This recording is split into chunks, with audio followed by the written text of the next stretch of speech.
Good evening, everyone. We're going to go ahead and get started in the interest of time. So first, just to be clear, we'd like to go ahead and convene the first meeting of our new season, the September 12th Penn Branch Citizen Civic Association meeting. One of the things, I think all of you all who managed to get here, our meeting time we changed at the request of a lot of people with children, so the meeting time is actually 6:30. Our effort is next month that we will start promptly at 6:30 and get going. There's a couple of things since this is the first meeting. Normally we do a lot more heavier advertising. We should have had something concrete in your hand, and we'll talk more about that in the membership drive. But we're low on signs, low on people to help get the newsletter out, and we'll be working on block captains just to reinvigorate it, because it takes a team to get a lot of this, and it takes a lot of work to get this out, get all the information out. So we have a great agenda today. We have Councilman Robert White at large, who's been a strong supporter of Penn Branch. He will be attending. We have our ANC Commissioner, Phil Hammond, who's going to speak about zoning. We have our State Board of Education representative and president, as well as our, now what I call our partner community, Hillcrest Civic Association, Karen Williams here. And we also have her husband, Earl Williams, who's the president of DC, I've got a lot to remember. DC Federation, Citizens Federation? I should know. I should know. I've actually been on the board for I don't know how many years. But we have Earl Williams here. So we have a lot to talk about. I think we're going to, we have a fairly full agenda, but what I wanted to do is go ahead and get started. But before we get started, we have some minor housekeeping to do. But first of all, for those of you all who attended the Penn Branch annual block party, which was a major success, I have to thank over and over again our recording secretary, Tawana Banks. She's the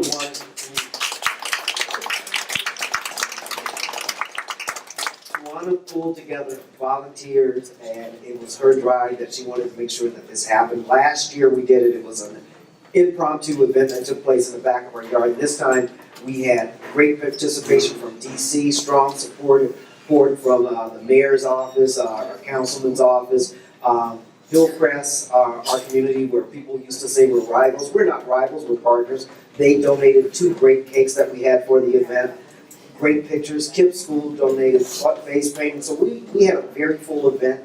We had catering, we had food. Pictures will be on our website and distributed soon in our upcoming newsletter. So again, this is what we want to have as a community. We want a chance to meet our new neighbors that are coming into the community and our old neighbors who have been here. That's the whole genesis of this, is to give people a relaxed chance to meet and talk.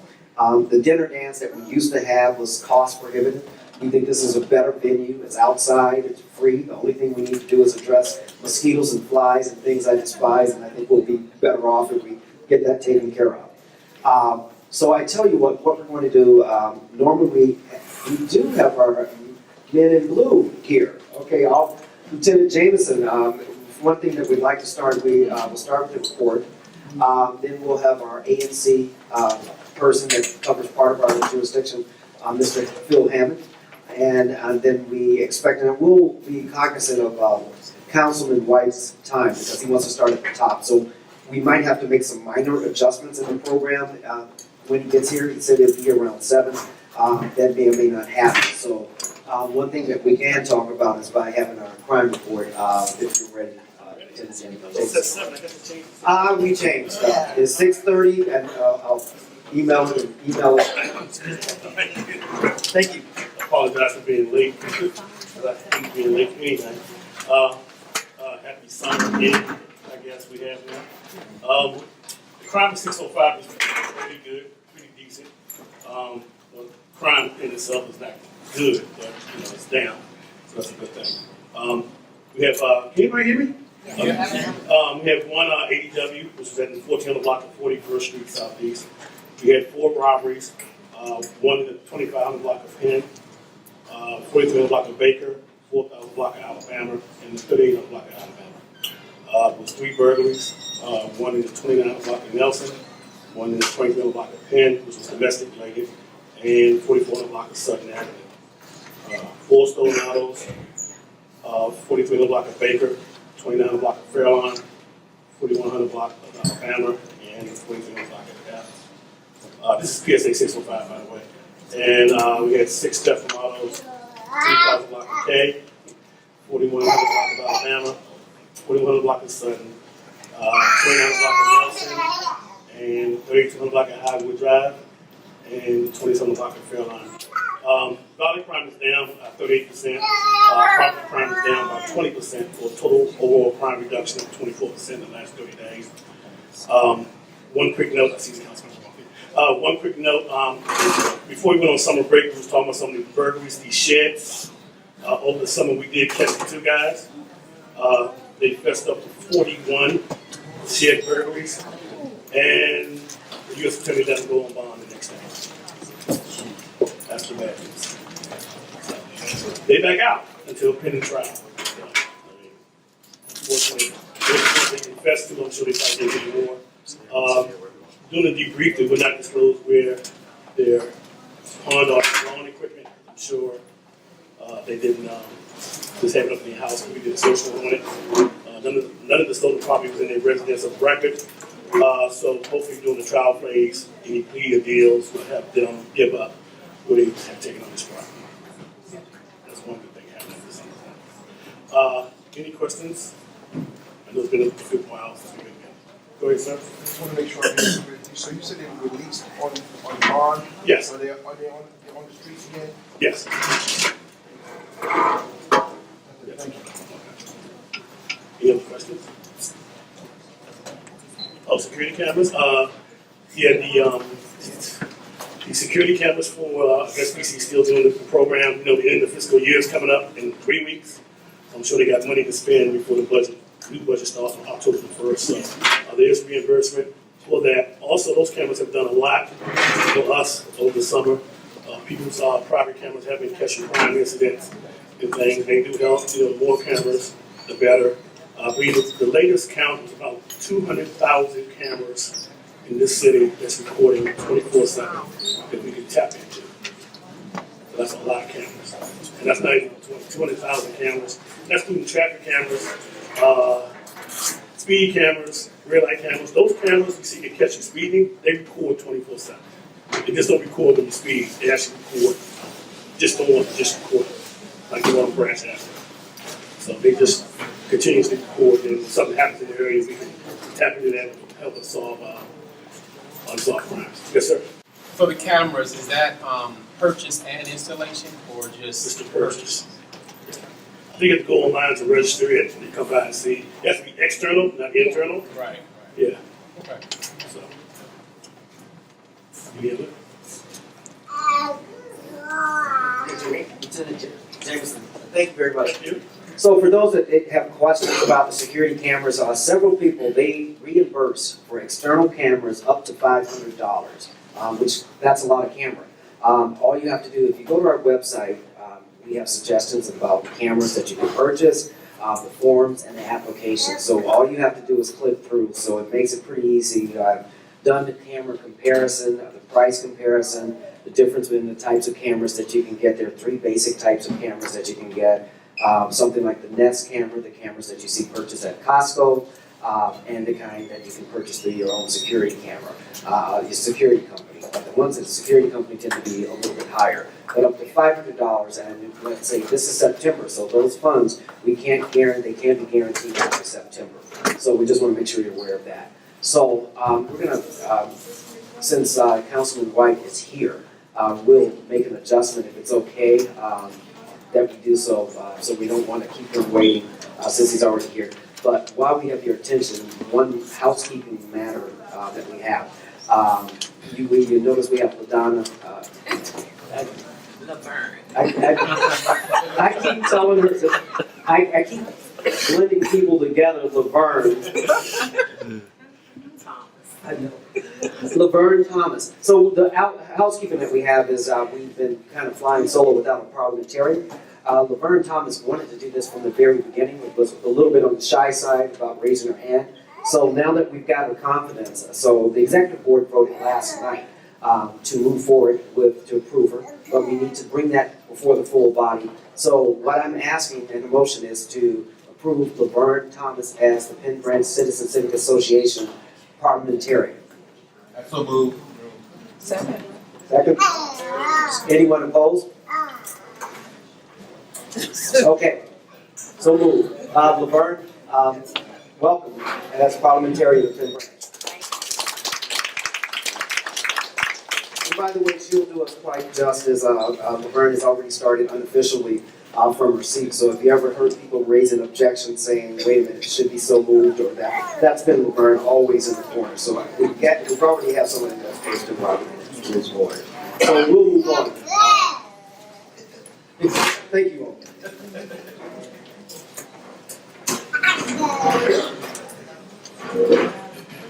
Good evening. Thanks for everyone's continued support for our final year. Councilmember White has been a longtime supporter of the Penn Branch Citizen Civic Association. He spent our final dinner dance with us. He's been supportive almost on a weekly basis for us and our initiatives. And his office keeps a watchful eye over the neighborhood and any issues that we have. He's one of our first people to call. Including last night when we had a water main break, and his office reached out to me, asked if everything was okay. So really appreciate him. We're excited to have him here. His time on the council has been noted by several different things from what I've heard. And the number one thing is his passion. He's passionate about certain issues that go on in this city, and his passion on the council is unmatched. He gives his heart and soul to the council, gives heart and soul to the city. He's a great public servant. And with that, Councilmember.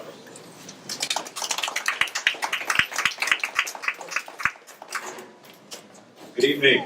Good evening. I want to say thank you for such a kind introduction from Roy, and really thank Roy and Jimmy and the executive board for all the work that they do, all the advocacy.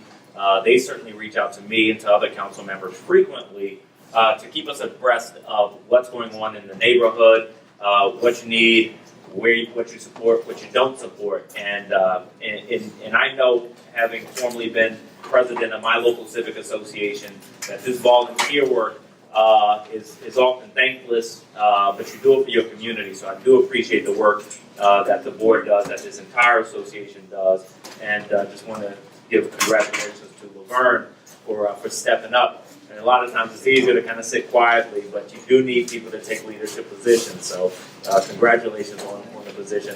I'm sure a couple of people here give you a hard time as needed. But Roy mentioned a passion for my job. I am this month 1 year into being an at-large council member, and it's a job that I absolutely love. I'm a fifth generation Washingtonian, and I'm not going to get into kind of my long speech that's really about why I ran. But the long and short is, as the only college graduate in my family, my existence in this city is vastly different than anybody else's in my family, because my family has struggled significantly, and in fact, almost all of my family has, over the past 15 years, been priced out of the city, including my dad and my siblings. And that's heartbreaking for me. It's heartbreaking for a lot of long-term Washingtonians that have seen the same thing happen, or who are feeling really stretched at the margins themselves. So when I ran on the idea of being a bridge for people who are being left behind or feeling like they're being left behind in the city. I was very honest about my intentions when I ran, and I try to continue to be very honest about my intentions and my purpose on the council. So I look at things based on the way that they affect me and my family and people like my family. And I think that that's an important voice to have on the council. So when I ran on 4 issues: education, affordable housing, workforce development, and returning citizens. And the reason I ran on those issues is because those really are the keys to protecting people who want to be here, protecting people who want to stay here. And the returning citizen piece is somewhat personal because when my brother returned from incarceration, I saw how difficult a time he had, even though his family was relatively stable. And I thought to myself, well, if my brother has this difficult a time, I can't imagine what the average person returning from incarceration in D.C. is going through. And I know that they needed a champion on the council who would be more concerned with the issue of returning citizens than the fact that returning citizens don't vote in large numbers. So I brought together a transition team to really help me go through and vet a lot of the ideas that I campaigned on, and really to bring some of their own expertise to the table. And what we did was we hashed out the strongest legislative plans that we could within those 4 priority areas, and we created a transition report so that there would be a document for citizens to see exactly what I hope to accomplish in my first term. And at the end of the term, should I run again, you would be able to look at that document and look at what I've accomplished and either say, this brother did what he said he was going to do, or this brother failed. But I know I won't fail, so I believe that I should make all that information public. A few things that we've been successful on so far that I'm very proud of, and I give a lot of credit to my team. I have a very talented staff that is passionate about this city and the people in this city as I am. That is a basic requirement for working in my office. But in our first budget, we were able to help secure $2 million for adult learners. So people who go back to school for literacy, to go back to school to get their GED, or for any type of job training, to be able to really utilize the same type of program that our students utilize, to take Metro for free. Interestingly, how this came to me is that I was visiting Jimmy at the Washington Literacy Center, and I was shocked to hear from the students that one of the biggest hurdles for them going back and getting their education and staying in those programs was the cost of transportation. And of course, I thought this cannot be the roadblock between success and standing still, the cost of transportation. So I was so proud that we were able to work with Jimmy, Councilmember Alyssa Silverman, and many of my other colleagues, Mary Che, to get that funding. We also were successful in getting $600,000 for the Office of the Tenant Advocate. I've seen them do some really strong work on behalf of renters who are feeling bullied by their landlords in this city, going to court and representing our residents when they feel like they don't have a voice or a strong enough advocate. And so we were able to get them funding for 4 new staff positions for their office so that they can represent more residents who are really being pushed around by bad landlords. We were also able to get 2 new staffers, caseworkers, to the mayor's office on returning citizen affairs. And that was an uphill battle because that was something that was not largely supported. But when we have an office that's supposed to be supporting people returning from incarceration, then I believe that office has to have the resources and the manpower to actually go out and advocate for them, to do more than hand them a piece of paper and say, call these agencies. They need to be able to help them find housing, help them find jobs. Because these brothers and sisters, if you give them an opportunity, almost every one of them is going to run with it. But so many doors are closed on them that we had to make sure that we can give them a few more resources than what they already had. And one of the last things I want to mention, I can't take too much credit for this. I really want to give the credit largely to my colleagues. But the council, in working with the mayor, was able to increase the budget for the Office on Aging from $39 million to $45.5 million. Because again, this is an agency that serves an increasingly aging population here in DC. And most of our elders are frankly people who have been here for a long time and through some of the toughest days that DC has ever seen. And we do have an obligation to serve them and to ensure that they can remain in their homes. And since the Office on Aging is helping to keep our senior residents active and helping to create programs and fund programs that keep them in their homes, we wanted to make sure that they had the resources to meet those goals. I want to run through just a few more bills that I've introduced. I don't want to go on too long because I always feel like I failed if people get bored. But one bill that I'm particularly proud of is it's called the BEGIN Act. The BEGIN Act stands for the Bolstering Early Growth Investment Amendment Act of 2017. And what this does is it recognizes both the lack of availability for early childhood development programs and the cost of those programs. The average cost for child care in the district, for accredited child care in the district, is about $1,800 per month per child. And when we have lower income residents that need assistance from the government, they are handicapped because many centers won't take vouchers because the city does not pay how much it costs to educate those kids, and that reduces the number of slots available for low and moderate income families.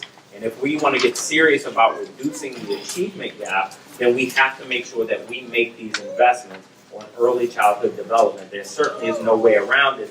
And study after study by national educators and economists have really shown that there is a strong monetary return on investment in addition to the benefits to our community.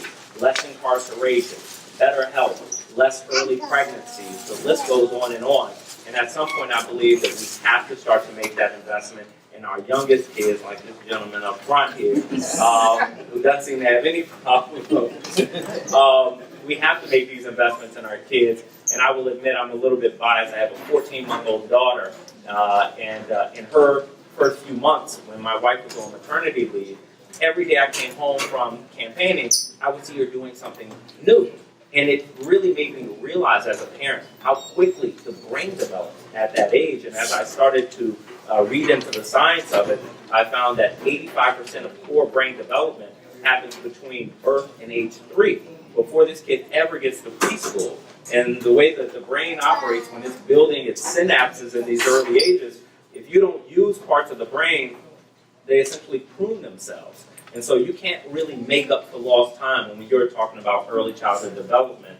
And I'm excited that this bill is getting a hearing in just a couple weeks, a joint hearing in the Education Committee and the Health Committee. So I hope that you'll look at the one-pager we handed out, consider reaching out to your council members in support. I've also introduced a bill that would allow more DC residents to attend the University of the District of Columbia for free. Right now, if you are, I think, the valedictorian or the salutatorian, you can get a full ride to UDC. But frankly, I believe if you're in the top 10 or 25% of your class, UDC would do much better with some of our stronger students here in the district. And many of our students, frankly, could use the free tuition to attend college. And I think the University of the District of Columbia is a tremendous school, and we have to make sure that we have as few barriers as possible to higher education for our students. And the last bill that I will highlight is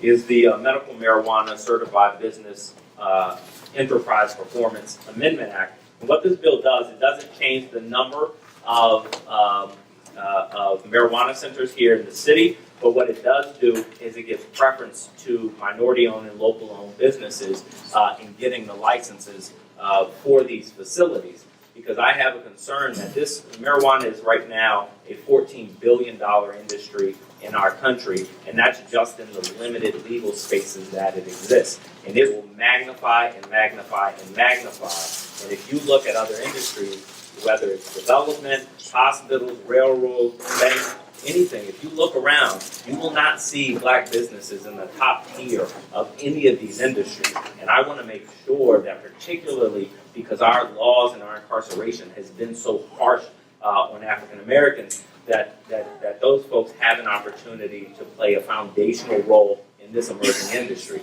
There's only one or two new industries in a person's lifetime, and this $14 billion industry that will continue to grow must not exclude, frankly, the people that have had the disproportionate brunt of our criminal laws placed on them.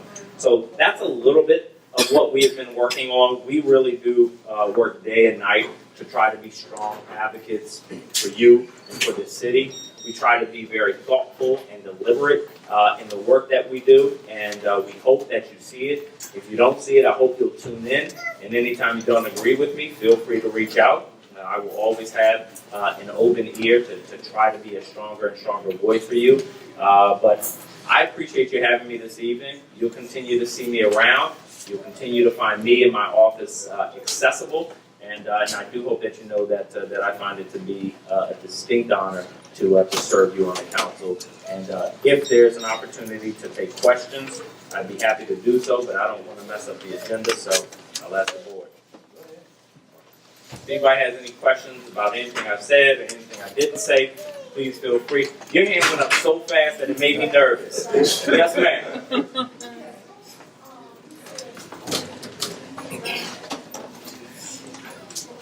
Go to UBC for education. Why can't this be all over?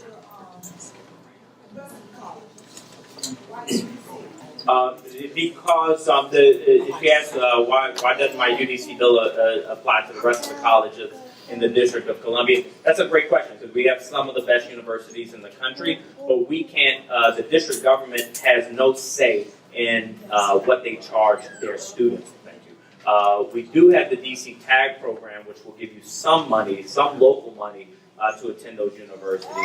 But while we can work it out with UDC to allow them to have them allow DC residents to attend for free, we just don't have that authority over private universities. Yes, ma'am. Hi, my name is Jelana. I'm a pediatrician down here in Southeast DC. I applaud you for the Begin Act. I think it's great, affordable, quality childcare, hard to find. Does this specifically speak to special needs children? Because there's virtually nowhere in Southeast where special needs children can go in early childhood. I appreciate that question. It speaks to students with special needs in the sense that in the calculation for the reimbursement rates will include the increased cost for educating children with special needs, which I think is one of the biggest barriers for centers that don't have enough slots for them. But I've also been recently to visit the National Children's Center, which I think is doing an incredible job. And frankly, one of the reasons I love them is because the majority of their students are students with special needs. So I'm working with them to understand what they see as the gaps in the system so that we can really be a stronger advocate for them. And if you have some thoughts based on your work, please I'll give you my card, shoot me an email, give me a call, and I'd love to get some of your thoughts. Yes. Well, of course, you know, I'm a really strong advocate of early childhood education. Thank you for introducing this bill. So I would plan everybody in this room to go testify because we cannot change the achievement gap in our city without starting with our younger children. And it's a much better investment on our dollar and return for our dollar. You heard it from our school board members, so I feel like there's no more authoritative voice on this. No, I do appreciate that because you know what you deal with and what you see is you struggle with how do we try to make up for lost time, and that's always going to be a losing battle if we don't make these investments early. So I appreciate that, and I do hope people will testify. Yes, ma'am. I'm sorry, I did come in late, but this is another one of my parents who go to the same school, and I do have a child with special needs. But because her needs don't necessarily affect her in the classroom, DC doesn't necessarily address them. So we've had to go outside, like go to Children's Hospital, things like that, to address them. And unfortunately, the way they classed everything, you know, if she was having uproars in the class and throwing chairs, they'd be on it because that would disrupt the academic process. But because she's a quiet child, you know, I can see the social cues and the things that will make it difficult for her, whether it be in education or to hold down a job or just establish, you know, long-term maintaining relationships, whether casually or romantically. And it's very disheartening to see that you can't get what you need going through DC public schools. So that's great that you're doing that, but unfortunately that takes out the level of kids who are not being disruptive, who don't have anger issues. If they're on the spectrum, they have to be doing something really outrageous, you know. And then on top of that, when you have parents who are willing to go, you just say, listen, tell me where to go, and I'll go there. They look at you like you're crazy. Whereas it's the parents who really are not interested or maybe just a little less motivated. They are pulling them by their hands, their teeth, their feet, and they're telling them everywhere they have to go. And so that's very frustrating. So I hope that if you do have a level of care for those children with special needs, that you deal with all of them, because that's why they call it a spectrum. It's not just the children who are, you know, showing certain types of behaviors. There are children that will get lost, you know, when you shake them out. They will get lost in the sauce because they're not giving that type of behavior. They're not the squeaky wheels, so to speak. I appreciate that comment. You know, one of the things, unfortunately, about the city, so much has improved about our city over the years, but one of the hardest jobs in this city is to be a parent of a student with special needs because you have to be such a consistent advocate. I don't know if if there are things that it should be fleshed out in the IEP that haven't been, or if there are ways that we can work between you and the school to kind of help amplify your voice, I'd be happy to do that. And I also should tell you that, I said broadly education is one of my 4 priority areas. Well, I've tried to drill down on these priority areas a little bit more. And so within education, I looked for the aspects of education that I thought didn't have strong local champions yet, because for me to be an advocate for the same issues that 3 other council members are an advocate for, I think is somewhat of a waste. And so the 3 areas that I thought that I could do the most meaningful work were early childhood development, adult education, and special education. So I'm actually working actively now to get up to speed on the status quo of special education in our city. And part of that is just talking to parents about the experiences that they're having and what they're not getting from our schools to see how we can improve it. So if I could also give you my contact information so that we could have a chat just about how we can help you and your daughter, but also how you think that your experiences could help other parents in the city. I appreciate it. I'm going to take this, Jim.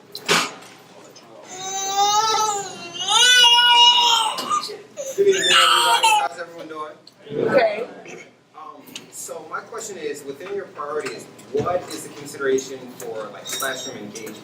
Because a lot of people talk about how things need to change as far as like how we're targeting, as far as like the age group special education.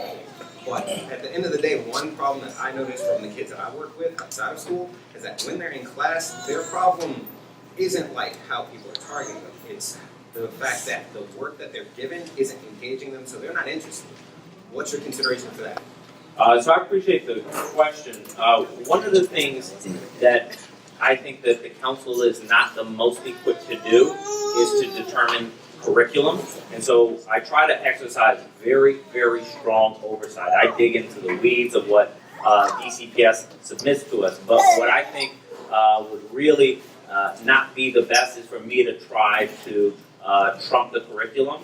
Especially when we have hundreds of people in Aussie and DCPS that really are doing that work. But I try to be observant about what's happening, what's working, what's not working, so that I can fulfill this in my oversight role. So I will keep an eye on that. I will talk to some educators about what they're seeing, and I have a lot of friends who are teachers who do not mind having very frank conversations with me about what they're seeing in their schools and their classrooms, and I appreciate the insight, so I'll look into it. So if I wanted to stay up to date on that aspect of the conversation, who would I get in touch with? Where would I go to find that information? My education legislative counselor name is Brianna Bledsoe. I will. It's on the contact. It's on the begin. On that. Oh, here we are. Yes. Thank you. Her phone number and her email address is here in the Take Action section of this this sheet right here.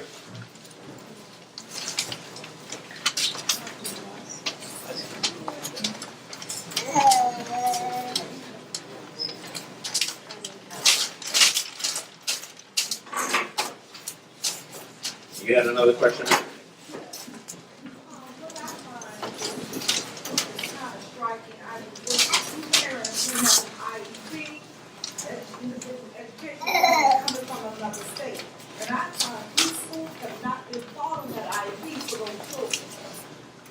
So that if the children come over with educational plans,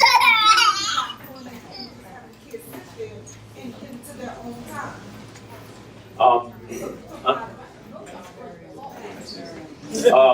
I'm not breaking the law, but I don't find that tremendously surprising. As I mentioned earlier, we still have a lot of work to do in this city on special education. I mean, the stories that I hear from parents about what they're going through is heartbreaking. Okay, we have another question right here. Is the shortfall of special educational needs financial or is it human resource? What was the beginning of your question? Is the shortfall of special education in the city, is it due to a financial issue or is it due to a human resource issue? I couldn't tell you at this point. What I did, the first thing I did was I focused on the transportation aspect for adult learners, and then I spent months developing the Begin Act, so I'm still in the learning process for special education. Because I don't know, I'm still new to the way DC public school works, because normally a school in another state would be funded through the state, but yet special education would be funded through the federal government. So that's why I asked that question, because the money should be there with her. I mean, with the IEP, they have to follow that by law. People go to jail for not following it. Well, we have pretty decent special education laws in the district, but if you talk to a lot of parents, they'll say that the school system is not meeting what the law requires. So that is just to say we still have a lot of work to do in special education. We get federal funds like every state by the same calculation as the states do in most respects. So, you know, if the funding was there in the state, the funding should be there in DC. But I'm still working to get up to speed on special education. As well as those who are not doing what they're supposed to be doing, they held accountable. That's what, you know, when kids, whether it's done or not, is accountability. Like I work in Prince George's County, right? And once, you know, they got hit with a couple lawsuits, they tightened it up a little bit as far as with we've been under some lawsuits. We've been digging for years, the city, from under some lawsuits that came as a result of our special education laws, and that has really pushed us ahead significantly, but we still have a ways to go.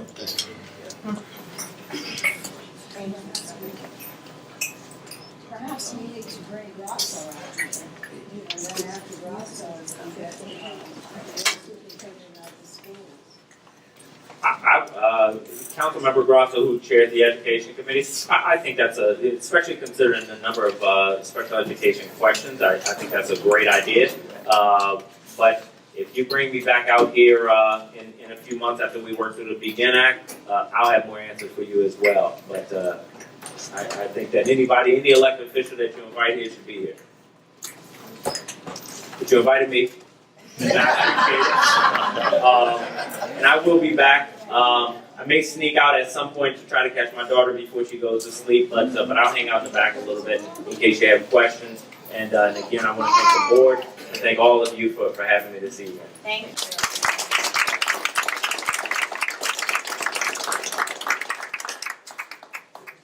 So, I think it's fair we can call next to our favorite council person. As Roy said, Robert has been with us from the very beginning. So we're going to keep the agenda moving along. Next we have, as you know, we've been talking a lot about the Penn Branch, Penn Hill project that's taking place.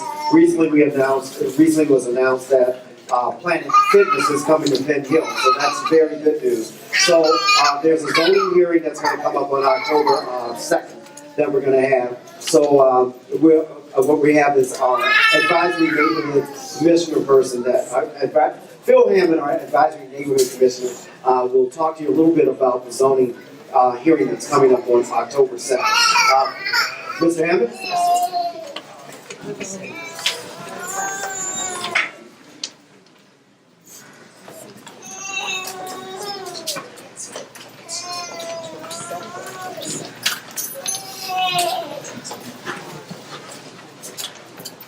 Good evening. Good evening. I too want to take this opportunity to thank Mr. Williams and his executive body for giving me an opportunity just to say a couple of things. Two things that I wanted to mention. The first thing actually is our next ANC meeting, which is going to be the 21st September.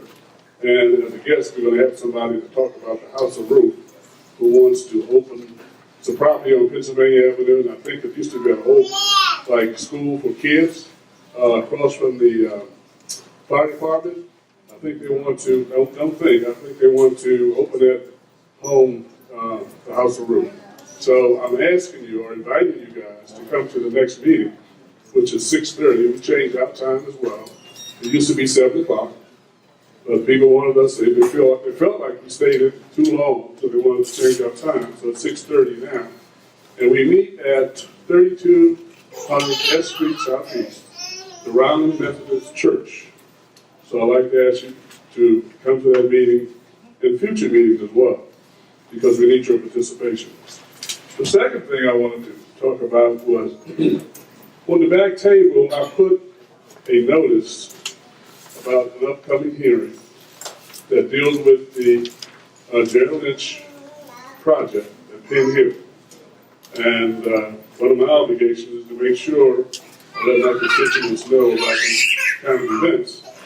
The hearing is going to be October the 2nd it's at 6:30 at 441 4th Street Northwest. And basically, it's what Gerald Lynch is asking for is a map amendment approval. They want to change the current zoning, basically from a MU3 and R1B to MU4. That's to increase the footprint on the lower side of the shopping center, so they can build some type of residential property for that development. So I hope you guys had an opportunity to pick this up. Because basically what it's asking for is for people to be part of the hearing. If you have any concerns, any issues, or if you support the project, quite frankly, we're asking you to come to that hearing and voice your opinion. Keep in mind that it's basically just for a map amendment. It's not necessarily right now about the project itself. So I'm asking you all to take the opportunity, because it's certainly important to get development in this neighborhood. My constituents are basically the ones that I have talked to. And there have been some people who are, I won't say they're opposed, but they're for it, but they have some concerns. So I'm asking them as well to come to this hearing and make their case for either or pro or con, but basically to come to that hearing. So it's an outreach. It's an outreach from me, your ANC commissioner for this area, to speak to that issue. Now, some of the people that I've talked to as well, like I said, some of the people that I've talked to are not necessarily for the project. And I'm asking them as well to make sure you give your voices to this project, because it's important to hear both sides, certainly. So I would ask that you take the opportunity to come down. Now, the notice that speaks to the fact that, you don't have to be there in person. You can provide your testimony in writing through email or letter. But certainly there are options for you to be part of the hearing. So I think it's very important that we stay on top of this, because I'm sure, as I stand here, and before I sit down, I'll take a few questions. I'm sure there are some people who feel like they don't want to see this development. But the majority of people that I've talked to want to see it. And I just want to make that clear. So, did everybody get a copy of the notice that was on the back table? Let me answer that question. Okay, is anybody who didn't get a copy of the notice? Oh, okay. All right. So if you didn't get a copy, hopefully there's an extra copy that you can have in response to that. The other thing I would mention in regards to this project, the ANC did a resolution to support the project. One vote on the ANC, so certainly my vote did count.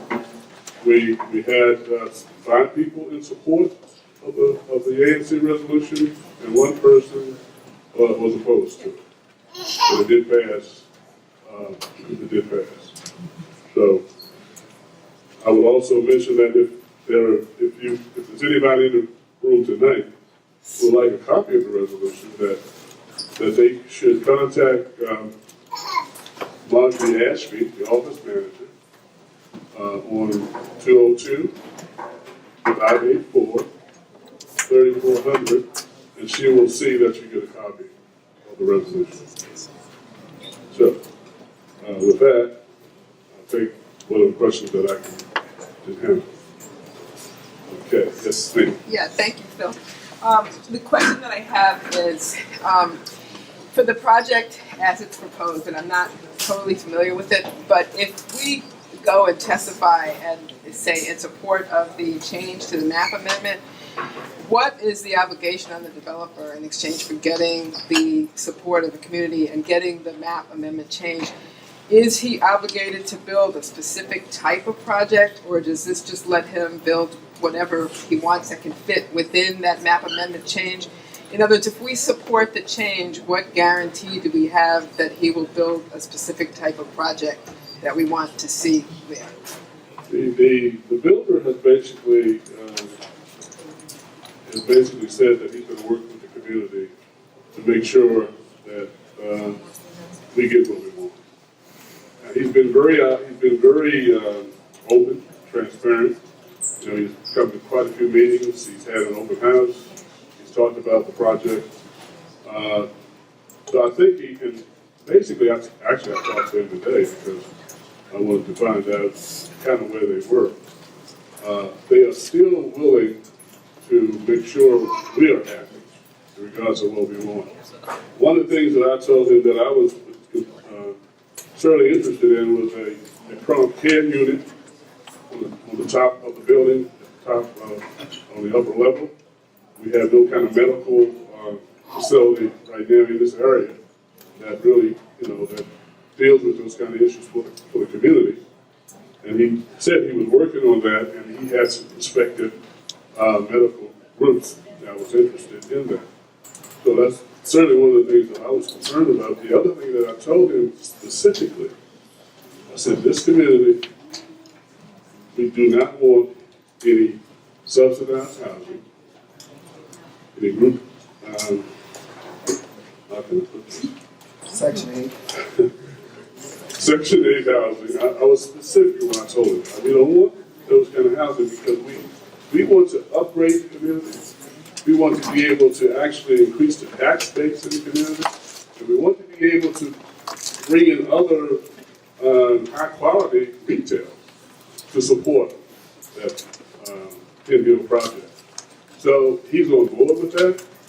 And certainly, he's going to work with us because he's made an effort already to work with us. So I think we have an obligation to make sure we hold him to the fire, speak to the fire, and make sure he works with us to try to give us exactly what we're asking for. And I'm sure we're not going to get exactly everything we're asking for, but if we can get 85% of what we're asking for, I think that's a big deal. Personally. Another question. Just two things. I've been in this area my whole life, and I'm just wondering why now? That place has been that way for 50 years. So I'm thinking, why now are they so interested in developing this area?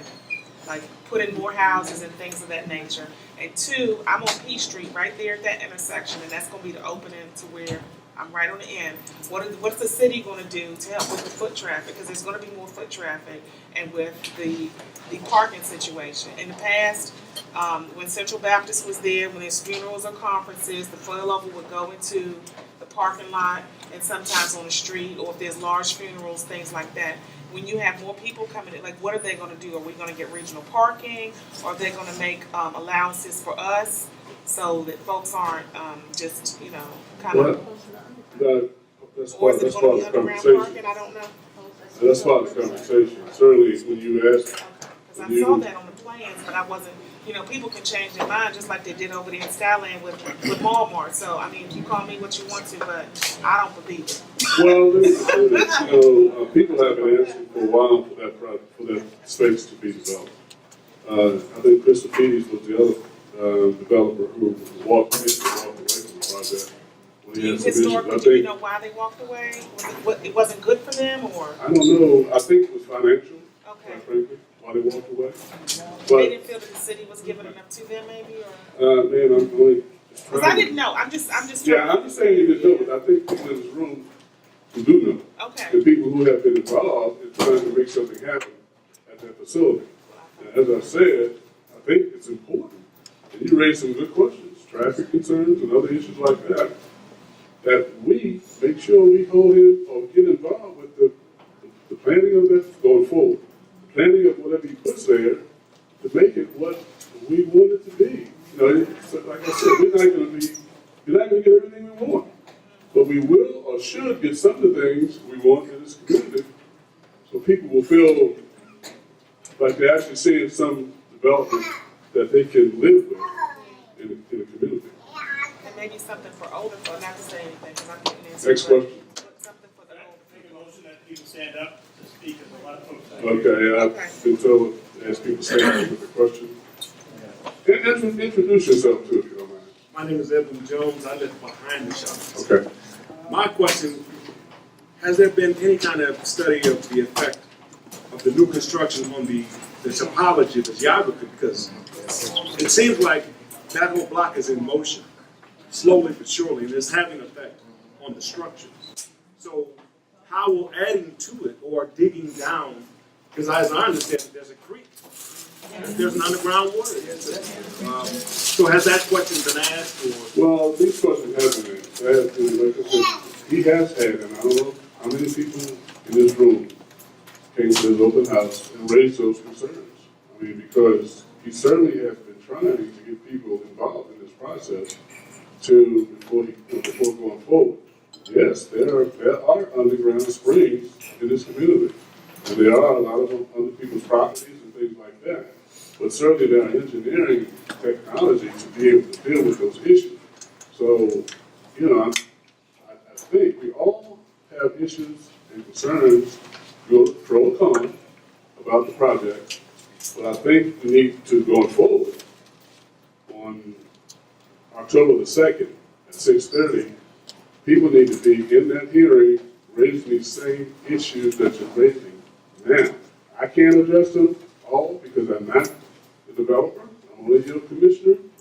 And I only raised my hand and voted. I was one of the 5 that supported it. So I can't answer your questions, all your questions about development. But I do want to make sure you understand how important it is for us to be there, just like these people in this room tonight, be there in numbers at that hearing. Make the effort to be there and try to make sure we let him know how important we feel this project is for us to be involved in it, and we're going to take some, we're going to be on top of it.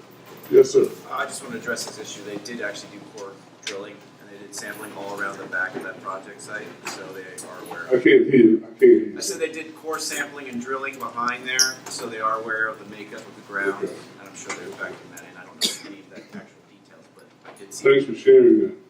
Yes, ma'am.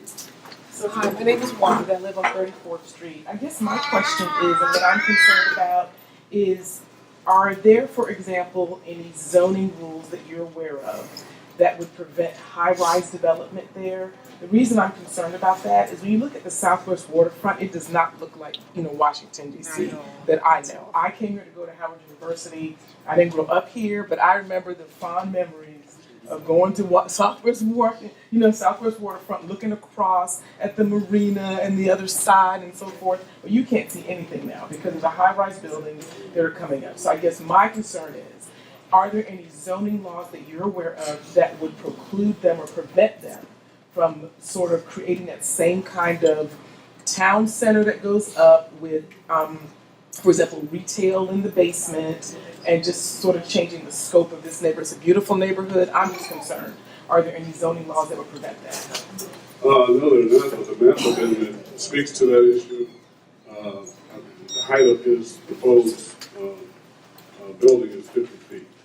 And that's pretty much, where the physical structure is now, the upper step, the top level is now. 50 feet will basically raise the new building to the height of, I think, the air conditioning unit that's on top of the whole structure up top. Okay. Wouldn't be any higher than that. Next question. Okay, thank you. Yeah. Hi, I'm Megan. I live on Carpenter Street. My husband and I just moved in a few months ago, so forgive me if this is redundant, but does the association have a consolidated position that they plan on presenting at the zoning hearing in October? Penn Branch? Yes, sir. That would be me to answer. 2 seconds, I look at. So, right now, our consolidated position is that we're generally supportive of this, but we're supportive with a caveat. So, we understand there were concerns about height, and Laura can tell you more detail about the heights, but we are concerned about the height, and that's a question. So there are 2 stages to this. So one is moving forward and supporting the zoning amendment. So generally, that's something we're supportive of. But we're encouraging people that those other concerns, the buts, that you raise those concerns into addition to our being supportive of the amendment. So we're not opposing that, but we want our residents to make sure that if you have a concern, now, we've been talking about this since August 10th of 2016. We were one of the first communities that they reached out to. So I see a lot of people that come to the table lately, but we've been talking about it for almost every meeting ever since. And I've been almost at every ANC. But what I want to make sure is that as a community, that I don't want to see, I attached a video and I sent it to the listserv. You'll see a video of a bunch of empty seats at that June 12th hearing. We don't want that. So if there's a concern, don't raise it to me. Don't raise it to him. Raise it to him. You can raise some of it to me. But what we want to make sure is on October 2nd, if you have those butts, raise them, because we're not going to get everything we want. Some developers run roughshod, they do it, they get the support, they don't ask. Jair Lynch has been asking us and working with us, but we do want to make sure we register that comment. So just to be clear, as a community, we're supportive. But we're supportive with the caveats, because there are certain things that we'd like to see. Jimmy, I just want to piggyback off of what you said to the younger generation or the younger community within Penn Branch or Penn Hill. It's our responsibility to come to these meetings and be proactive. We can't show up on one meeting out of a year and then voice all these concerns. You have to be involved. We can't blame it on the elders anymore. It's our responsibility to be proactive in our own community. So if you don't come to the meetings, if you don't come to when they have that beautiful thing with the building display of the plans for what they were going to do to Penn Hill, you know, they were very vigilant on communicating with everybody. Even Vince Gray was there to hear some of our concerns. We have to be involved. If you want to have an opinion about your community or be involved into your own community, you have to come to these meetings. It's no ifs, ands, or buts. I appreciate you sharing that information. It's very important. I would say that basically I have 2,000 constituents. They don't all live in Penn Branch, but a number of them do. And basically, the support that I'm getting is that people, they want it. People have come to me and said to me that we want development. Certainly, we're going to have to work with you to make sure we get what we want, but we do want development. There will always be a number of people who are naysayers, but then at the end of the day, when the project is finished, they'll be the first to say, man, I like that. This project is great. But I just want to say, as Jimmy has said, let's fill up that hearing room on October the 2nd and let the zoning board know and the developer know. We're in this, and we want to make sure you do kind of what we want you to do. So I'm just reaching out to you to help me do my job. Any other questions before I sit down?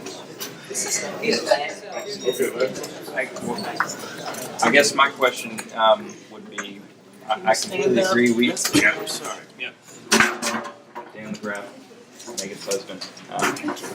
So completely agree. We should all be there to participate in these venues and these meetings to show our kind of support and how we're involved. But to my wife's point, I would think that Jared Lynch, the developer, when he hears me to say, "Hey, I want a coffee shop," and my wife says, "Shut up, Dan. I want a yoga studio," and it's a little different if, say, we started doing like some Survey Monkeys at Penn Branch, so that you can say, not only are we supportive, but 75% of us are concerned about, drilling into the land and making sure that this, and 50% of us are concerned about parking, and 40% of us want a coffee shop, and so on and so forth. So we can do something, to my wife's point, a more consolidated position than, yeah, we're supportive and random other things. So it's yes, and yes, we will be supportive.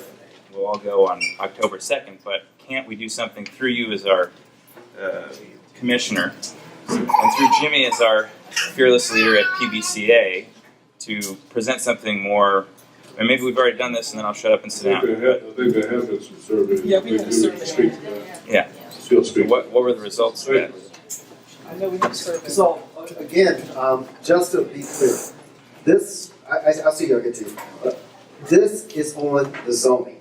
So that's what we're looking at. So we've got a whole lot of other things, windows, angles. That's not what this is about. This is the zoning that gets us to the next stage of the conversation. So 2 things you should remember. One, there is a survey, so if you're on the Penn Branch DC listserv, which is why I want your addresses, I sent that out this weekend, and it has the link to the hearing, it has the link to this, and the zone. And then you'll get another one with the sheet that Laura Richards did that will explain what this is about. It's about moving from MU3 to MU4. Mixed use 3 to mixed use 4. That's what this is about. There is a link that will also include, that I sent out this weekend, that is on what you want. That's Jair asking about coffee shops and others. 2 separate things. So we want to make sure we keep them separate. October 2nd is about the zoning. The next, what follows next, is about everything else that we want. We have a lot of ones from whether you want Planet Fitness or not, it's going there. But if you want your Starbucks or Dunkin', that's what all this is about. So there's a lot of moving parts to this, but this is the first stage. And the zoning is important because there's discussions about a grocery store. Those discussions will not move forward until they know what type of zoning that they're working with. So that's what I want to make sure that we're clear. But we want to make sure, register your opinions. Laura Richards has been very active. I send it out on the listserv, so look at those listservs. If you have a question, respond. But I'll reiterate, and you'll get one probably tomorrow, again, with all the documents and links that we discussed today. Everything that Mr. Hammond discussed. So, love to see everyone at the ANC meeting. I send around that listserv. If you have a question, respond, because it's growing bigger. We have about 230 people on there. But we want to make sure that those listservs contain a lot of valuable links and information. So we want to be clear. So as a community, we wanted this development to happen. Let's make no bones about it. We want to walk to a store. We want decent shops. We want everything that we see happening in every part of the city. So I'm not questioning our reasoning to have something that's nice in our neighborhood that our children can walk through and that we can enjoy. That's what we want. We've been working with a committee to try to do the same thing all up and down Pennsylvania Avenue. Stephen Downing is in the back of the room. Earl Williams is on that committee. Several people have been working, and it's really saying our time over here is now, and we want some development. And we want measured development, and we want development that respects this community. That's what we're asking. So if you have any more questions, I'll be glad to ask them anytime, but I'll reiterate, August 10th to 2/16, we started talking about this every meeting, and we continue to talk, and it's in the newsletters, and it's on the website, and it's been emailed. So we'll answer any questions. We're going to make sure that, as using the words of Alberta Paul, I want to be perfectly clear so that we've been working on it. So I want to keep us going. Mr. Hammond, thank you very much for coming. We really appreciate it. Thank you for his wife, Mary Hammond, who's been the supporter, so we really appreciate it. So we do have one more. Mr. Hammond mentioned the House of Ruth, and don't forget I am executive director of a nonprofit, so I know how difficult that is. So we actually have Elizabeth Kecker in the room from House of Ruth. So we thought it was one of our members suggested that she come to this meeting. I'll be mindful of the time. I think I see Yvette Alexander in the back. I can't see that far. Do I see you? Yes. Yes. You know my vision is So former Councilwoman Yvette Alexander is also in the back of the room, so I want to acknowledge her. Thank you. And Ms. Kecker, I know you wanted to speak, so if you come to the front of the room, that'll be great. Thank you for coming. And we'll keep the rest of the meeting moving quick because we have a couple of very important announcements. Thank you. So thank you so much for letting me speak. I'll be very brief. I mainly wanted to encourage everyone to attend the ANC meeting, as the commissioner said. We're very excited to be on the agenda on September 21st. And last week I was going door to door. I met a couple of you, and if you saw the flyer from House of Ruth in your door, that was from me. We own property 2910 and 2916 Pennsylvania Avenue. Sorry, let me start. House of Ruth supports women and children, survivors of homelessness and domestic violence, with 13 houses all in DC. Many of them are shelters or long-term homes for women and children. The 2 other houses one offers therapy for all victims of domestic violence, free of charge, and one is a developmental therapeutic daycare, which has been located for the past, I believe, 10 years. It's 20 years old, but we've only been on Pennsylvania Avenue for 10 years. And the buildings that we were in, that are right here, they're a block away. Am I pointing the wrong way? It's 29 this way, okay.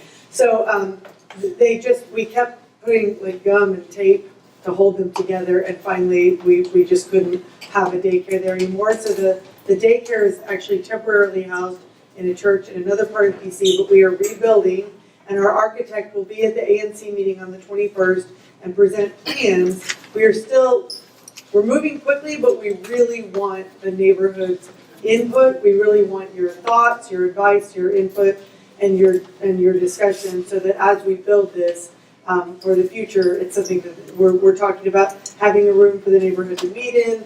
We've definitely talked about how to make sure that we're not adding to congestion and parking problems, and making sure that this is really focused on bus and transit, which is what most of our moms use anyway. But I just want to encourage you to come, and if you have any questions or thoughts about it after tonight, I'll be here.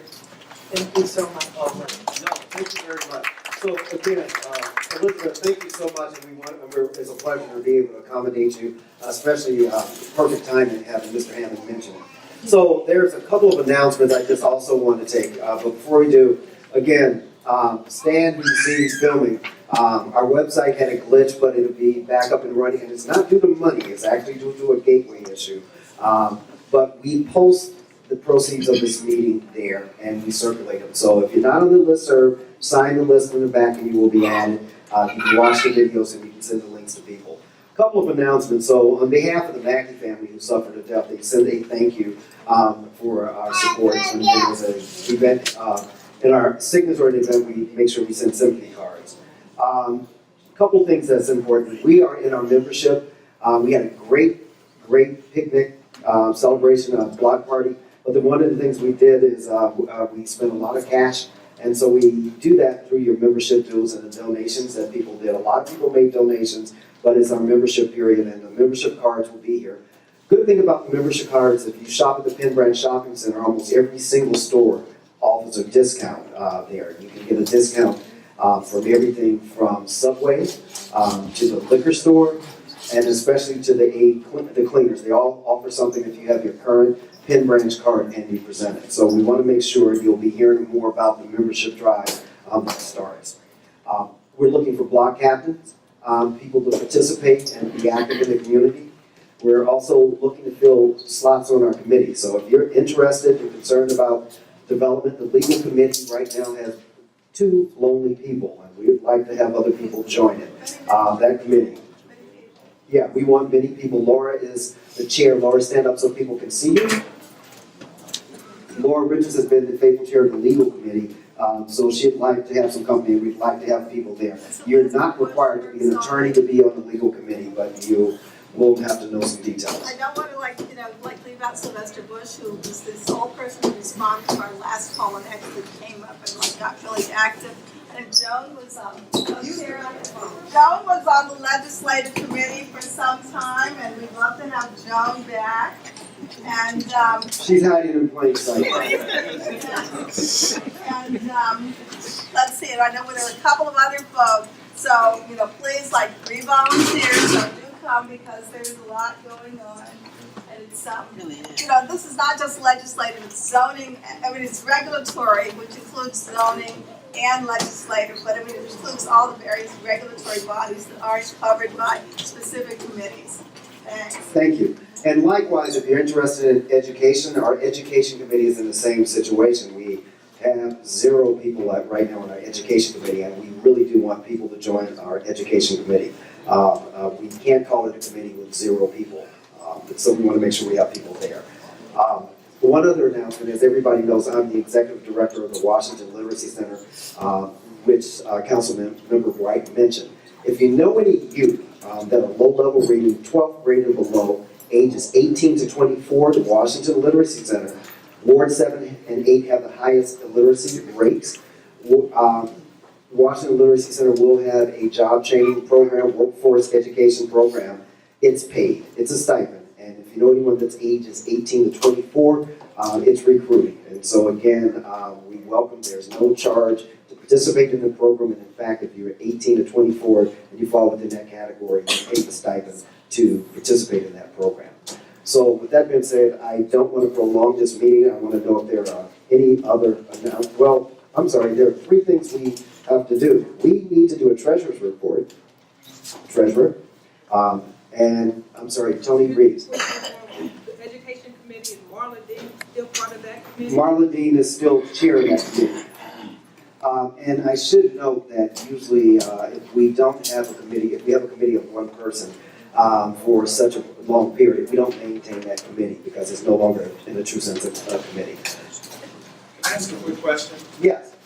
Is the Washington Literacy Center partnered in any way with the DC Re-Engagement Center? Washington, we have a caseworker that works with them, but it's not an official partnership. So I'll be glad to talk with you afterwards about solidifying something. What's your name? Mike. Thank you.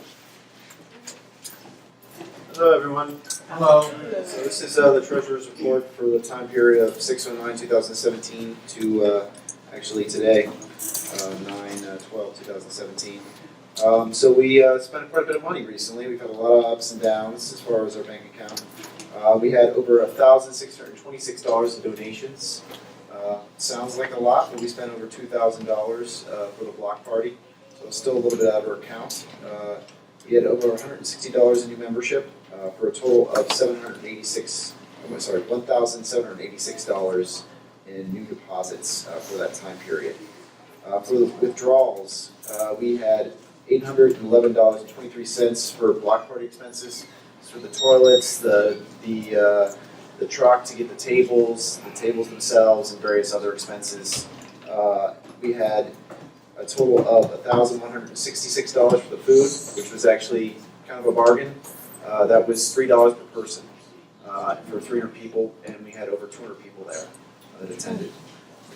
So that was pretty good. We had $90 for the website development. This included the address renewal that happens every 2 years for your name. $50 in meeting photography.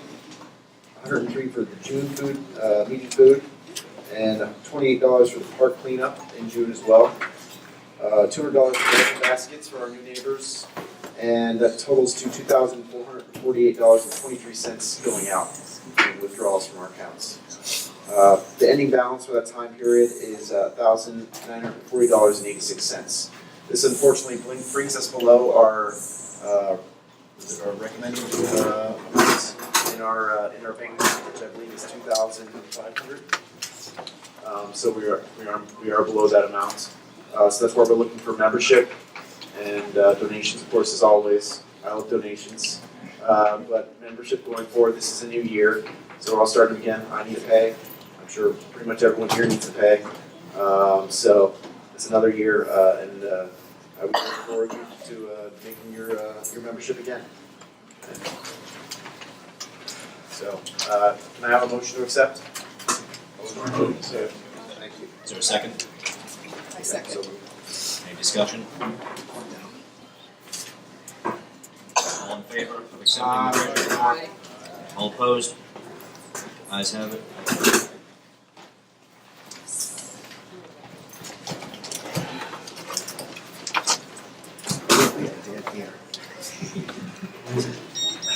So, like I said, we're toward the end of the meeting, so a couple of things.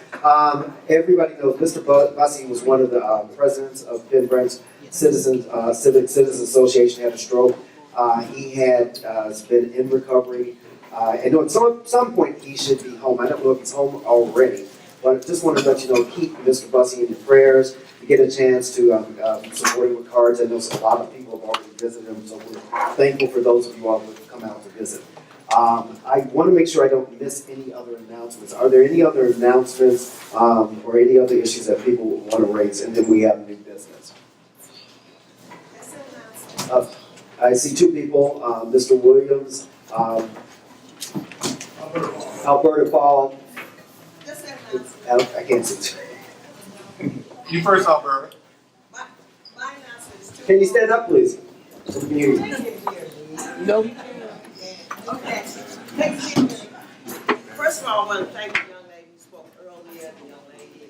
I've been at this for 32 years, and now I'm the best I can do after 30 years. I will still be around to mentor and engage. Second, I am the Public Works Committee Chair, And I am working toward the 20th anniversary of 9/11 in our 9/11 Park, which many of you brand new neighbors have come out and supported. So I would like to encourage you to join them. If you don't want to be a legislative person or educator, please join the Public Works Committee. We can use your help to do a whole lot of things, not just the Gateway Park. We try to keep our eyes on every street as it relates to infrastructure. So I need your help. And I look forward this October for us to do our fall cleanup, and we'll send a flyer out now through the listserv. And please make sure you put your email address on the sign-in sheet. That's how we can quickly communicate with you and get you involved. I'm looking for 100 people to come out in October and support cleaning up the 911 park. Thank you very much, everyone. My name is Earl Williams, and two things, they both are germane to Hillcrest. One is Hillcrest is having a bus trip to Delaware Park on October 21st. The cost is $45, but you get $30 back in free play. You can play the horses, you can go to a casino, or you can go shopping. It's great. We just took a trip a couple months ago, and the bus was full, and we had a great time. The other thing is that Hillcrest Day is going to be celebrated on September 30th at the Recreation Center. You are all invited to come and join us for Hillcrest Day. It's a free event for the community. Come on out, bring the kids, have a great time. Thank you. Earl, as long as you have the floor, could you put on your other hat and tell us what's going on with the Federation of Citizens Associations? Well, we've been on a hiatus for July and August. We're having a board meeting on Wednesday, and our speaker, our guest speaker for our September 26th meeting, which will be held at All Souls Episcopal Church, is Anita Bonds. She'll be talking about her legislative history and what she has accomplished, and we have really tough questions at our Federation meeting. So if you're available, I'll send a notice to Jimmy. You can put it out on the list. Any other questions? Thank you. And we'll make sure. Ms. Alexander? Good evening. It's nice to be here as a resident and not a council member. So I'm glad to be back. But seriously, there is a neighbor, and I don't know if we do anything for birthdays, but Mr. Irvin Kemp is celebrating his 90th birthday this Saturday coming up. And he's been in Hillcrest. He's a neighbor on Highwood Drive. He's been in Hillcrest for over 50 years, he and his wife Evelyn. So I thought it would be a nice gesture for the Civic Association to do a fruit basket or a card or something for his 90th birthday. This Saturday, September, I should know the address. I know the house. He's in the 3400 block of Highwood. So he's in the 3400 block of Highwood, which makes him Penn branch. And he's been here for 50 years. Okay, so let me know. We'll make sure to do a basket and something special for him. I'll get with you to make sure that we do recognize him. So let me know, our recording secretary. So we'll follow back up and make sure we recognize him. Cynthia, I see you in the back. We will be teaching CPR in the area for everybody to learn, children, CPR, as well as adults. Some kids falling out here in DC and they're dying because they're not getting the CPR that actually we will give you all the date and it's free. Okay, give me the information. I'll make sure it's on our listserv. And on the listserv that we send out. So if you're not on the listserv, make sure you have sign-in sheet. We'll add here. And also one other announcement on September 23rd, and if you balancing, because I know we're nonprofit, but the Ward 7 Dems was at this meeting. The chair of the Ward 7 Dems also happens to be me, so it'll be my first full meeting, so I ask you all to come out and support that agenda. And I'm also leaving space for if you happen to be on the other side, an independent or Republican, if you're having a meeting, I'll be glad to announce that too. So we'll do that. And then finally, in October, we're going to discuss, we're going to focus on community infrastructure in October. And by infrastructure, that means all of the issues that people have raised, from everything from traffic to streets, to the speed humps, to the Old Street Wall, to to the construction, but it's an infrastructure meeting, so we're gonna have several people from the community area to talk about all of those infrastructure issues impacting Penn Branch. So you'll get lots of notice. I want to make sure that everybody, if there's something that's, whether it's the one-way street signs that you don't like, or the hours on the street signs, or the 10-speed humps that you have to hit when you drive through the neighborhood, or the structure and questions about the Oak Street wall, we're going to have all of that we're going to address in our September meeting, but you'll receive a sufficient amount of emails and prep prior to that time. So, final thing before we leave, do we have any new neighbors that have not previously been recognized, or visitors that haven't previously been recognized? If so, please stand up. And this time we don't. Our neighborhood is changing quite a bit. We welcome the change, we welcome the development, measured development. So I tell you, look out for more emails and make sure that you do sign up for the listserv, and we look forward to hearing from you. And with that, may I have a motion to adjourn? So moved. Second. Anyone opposed? So moved. Meeting adjourned.